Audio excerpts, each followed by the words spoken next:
Ako na sa ating Bible study. Nasa ano po tayo, Thessalonians chapter 2. Makikibasa po sa chapter 2 verse 1 hanggang 12. Si Brother Tamil, hindi po ba ako first? 1 Thessalonians chapter 2 verse 1 to 12 po. Mga kapatid, kayo na rin ang nakakalam na hindi nawalan ng kapuluhan ng pagpunta namin sa inyo. Alam ninyong tinamag kami dinalipusta sa Pilipos. Ngunit sa kabila ng maraming hadlang, binigyan kami ng Diyos ng lakas ng loob na ipahayag sa inyo ang magandang balita. Ang pangangaral namin ay hindi batay sa kamalian o sa masamang layunin o sa hangad na manlinlang. Sapagkat minarapat ng Diyos na ipagkatiwala sa amin ang magandang balita. Nangangarap kami hindi upang bigyan kasiyahan ng tao, kundi ang Diyos na sumisiyasat ng ating puso. Alam ninyo na ang aming pangangaral ay hindi sa pamamagitan ng matatamis na pangungusap o ng mga salitang nagkukukli ng kasakiman. Saksi namin ng Diyos.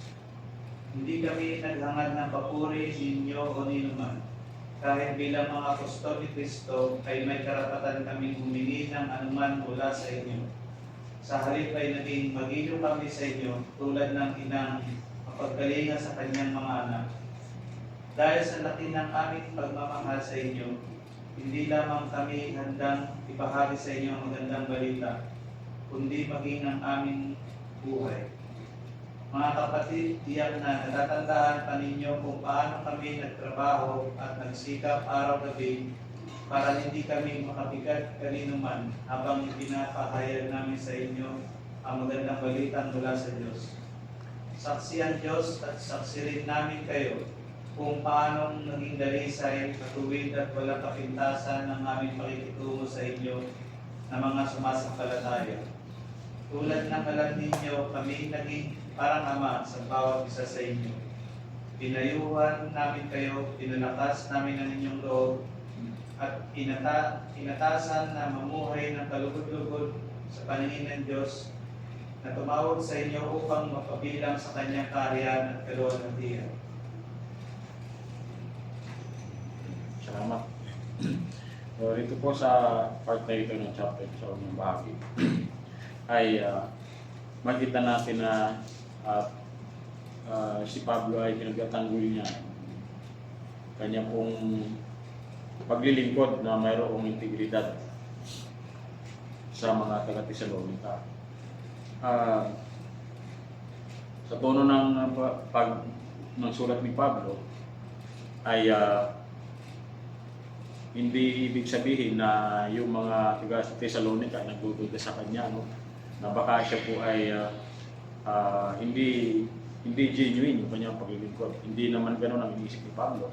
Kasi kung makikita natin dito pa lamang sa unang chapter, nagpapasalamat si Pablo sa pagiging totoo ng mga mananampalataya na mayroon talagang bunga yung kanilang pananampalataya sapagkat nakita ni Pablo na sila po ay tunay kanilang faith, yung kanilang conversion. Pero ito po ay pagtatanggol ni Pablo, kumbaga nire-review ni Pablo yung mga kaisipan, yung impression sa kanya ng mga away niya. Dito, doon sa Acts chapter 17, makikita natin maraming mga naiingit sa kanya doon, mga Hudyo rin. Na kaya nga gusto nilang hulihin si Pablo, parusahan. Kaso nakaalis si Pablo at saka si Silas. Kaya si Jason ang kanila pong napuruhan, siya ang kanilang hinuli at pinaladyan.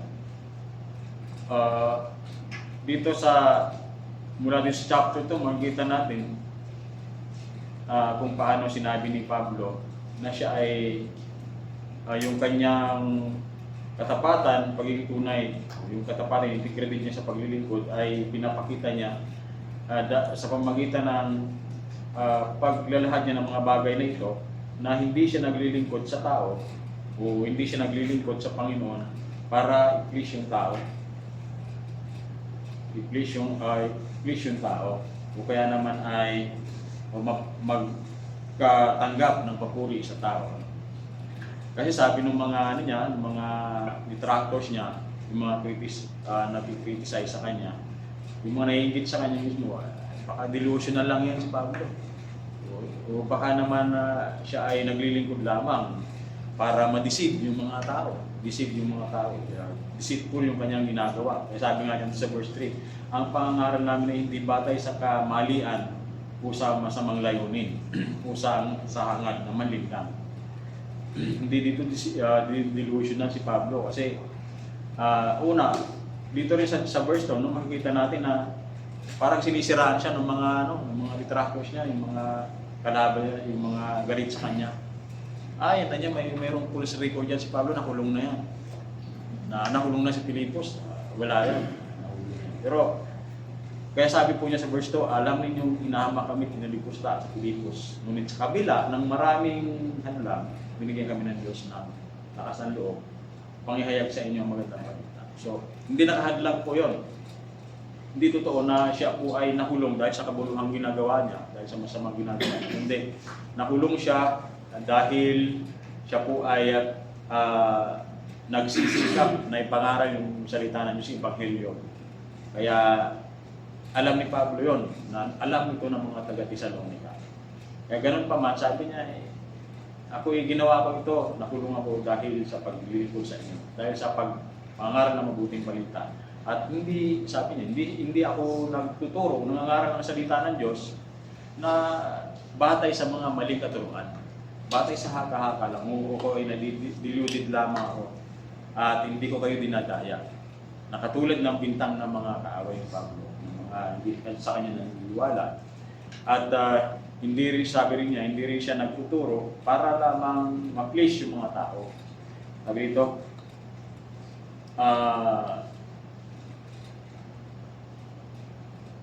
sapagkat minarapat ng Diyos na ipaliwanag namin, ipagkatiwala sa amin ang magandang balita. Nangaral kami hindi upang bigyang kasiyahan ng tao, hindi ang Diyos na sumisiyasat sa ating puso. Dinidepensa ni Pablo na yung kanilang ginagawa, ito ay utos ng Panginoon. Ito yung kalooban ng Diyos.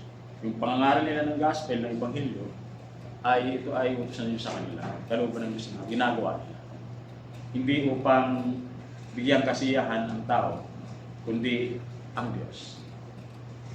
Kasi may mga nangangaral talaga na ang gusto nila, ma-please lang yung tao. At dahil yan, hindi sincere talaga yung kanilang layunin sa pangaral. Walang dating, kanilang pagtuturo. Alam ninyo, ang aming pangaral ay hindi sa pamagitan ng matatamis na pangungusap. Hindi nila sinusugar ko itong ni Pablo. No? Hindi niya sinusugar ko itong gospel, yung pangaral. Na para lamang ma-please yung tao, ay dadaanin mo sa matatamis na pananalita, sa mga salita na kumbaga makakaakit sa mga tao. At marami yun yung ginagawa ng mga tumutulig sa kay Pablo. Pero sila ay hindi. Kung ano yung sinabi ng Panginoon, kung yung nakasulat nyo sa gospel, yung sinasabi ng Panginoon sa Kristo, yun yung kanila sinishare sa mga tao. Ayun talagang dapat. At ngayon, makikita rin po natin ito sa panahon natin ngayon.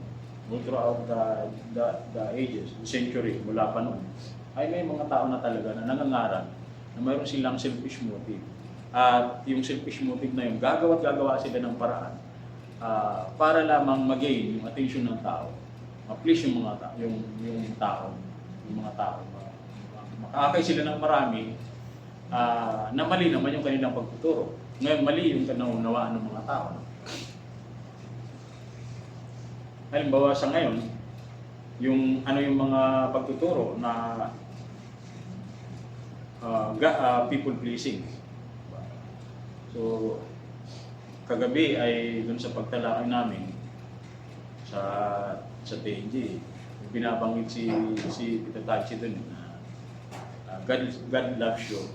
Ito naman na God loves you. Kaya lang, pagka dun lamang tayo nakatingin, yung kalahati ng gospel na yon, kalahati ng pagtuturo, ang isipin ng tao, okay, attend ako sa born again kasi mahal ako ng Diyos. So, regardless of ano man yung ginagawa ko, mahal naman ako ng Diyos. Diba? Kaso, hindi natatalaka yung kabila, yung responsibility ng tao. Dapat siyang magsisi sa kanyang kasalanan kasi mahal. Nakakatuwa po pag pinakinggan natin o pinanood natin yung the way na mag-evangelize sino yun? Giving Waters? Si Ray Compor. Talagang i-address niya yung natural inability ng tao, yung sinfulness ng tao, yung pagiging maitim ng puso ng tao dahil sa kasalanan. Kaya hindi lamang yung love ng Panginoon, kundi yung law ang dapat na ipangaral. Kumbaga dapat na maunawaan ng tao na mayroong kautusan ng Diyos na dapat sundin, pero hindi nasunod ng tao dahil nilabag nila ito. At hindi nila kayang sundin yung dahil sa kanilang likas na kalagayan, total depravity. At yun yung dapat ipangaral ng mga mangaral sa ngayon. Pero marami po ang mga preachers na umiiwas sa ganun. Panahon natin ngayon. For the sake of maging pleasing dun sa mga tao para mag-gain ka ng maraming followers, diba? Para mag-gain ka ng maraming miyembro sa church. Pero sila ay naging Kristiyano, yung pagiging Kristiyano nila shallow. Bakit? Kasi hindi nagturo sa kanila ng buo yung gospel. Yung totoo talagang definition ng gospel. Hindi nila naunawaan, hindi rin na-address yung kanilang natural na kalagayan ng puso ng tao na kinakailangan. Kaya ang nangyayari ay siya ay Kristiyano at nananatili pa rin siya sa kasalanan ng pamumuhay dahil ang naunawaan lamang niya ay pamumuhay ng Diyos. Hindi niya na unawaan na ituro sa kanya na kinakailangan palang mamuhay ako na may kabanalan dahil sabi ng Diyos ay magpakabanal kayo sapagkat ang Diyos na pumili sa inyo. Meron nga nag-comment doon sa sa YouTube dito sa bagong upload na video ng TG kagabi. Yung hindi daw namin tinuturo yung free grace, awan ko kung nabasa na po ni Pastor yan. Hindi daw tinuturo namin yung Lordship salvation daw tinuturo po natin. Hindi pala tayo kanya nagtuturo ng free grace, hindi kayo nagtuturo ng free grace, kulto kayo. Pero hindi nila ito yung mga hyper grace po ito. Comax doon tayo. Oh, grabe ano. Mga mukhang comax tayo. Gagawa po ni Pastor Ramil. So, yun. Ganun talaga. Kitang kita rin sa salita mo kasi Nalungkot, no? So, nasa kapag yung isang Kristiyano, professing Christian, yun lamang yung nagturo sa kanya. Yun lang talaga yung maunawaan. At yun pa yung pamumuhay niya. Isa pang bagay na itinuturo ng mga God-pleasing na preachers ay yung yun nga, hindi ka na magkakasakit. Pag nagbunagin ka, ikaw ay makakaroon ng financial breakthrough, mayayaman ka, di ba? Common po sa panahon natin yun. At kaya ang nangyayari, kapag yung tao ay umanib na sa church at nagkaroon siya ng mga failures, mga disappointment, hindi niya na ramdaman o hindi siya nagkaroon ng mga pinangako ng pastor, ay hindi siya magbubunan. Aalis siya sa church. Kasi wrong gospel. Shallow Christianity tinuro sa kanya. Sabi nga ng isang theologian, ang church daw ngayon ay a miles wide, pero just an inch deeper. Napakababaw lamang, hindi siya nag-uugat. Kaya walang ugat, walang pagkat. Spiritually. Hindi ibig sabihin na ang isang church ay napakaraming miyembro ay malalalim talaga, malalagot talaga. Ito naman mga Kristiyano ay may kanya-kanya silang level ng spirituality. Pero alam natin na yung totoo, talagang mag-grow siya. May tamang panahon para siya yung mag-grow. Mayroong panahon talaga siya mag-grow. Pero kung ang isang professing Christian, nandyan lang yan sa church, at Christian Sunday Christian lang siya. Dahil okay lang, hindi naman chine-check ng pastor, hindi nagtuturo talaga ng tamang doctrine ng pastor. Ay hindi natin masasabi talaga na yung church na yun ay nag-grow. Dahil wala akong faithfulness sa pagtuturo talaga. Hindi direct to the point.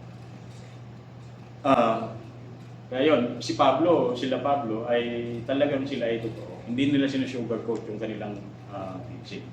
Wala kung ano yung sinasabi ng Bible, yun ang tinuturo nila. At isa pa ay na katunayan na si Pablo talaga ay naglingkod na mayroong integridad, ay hindi lamang upang i-please ang Diyos at upang maging totoo sa kanyang pinapangaral, kundi upang ipakita na talagang siya ay may integridad yung kanyang pagiging lingkod. Kasi hindi po siya humingi doon sa mga tinuturuan niya. Hindi siya nanghingi financially doon kanina.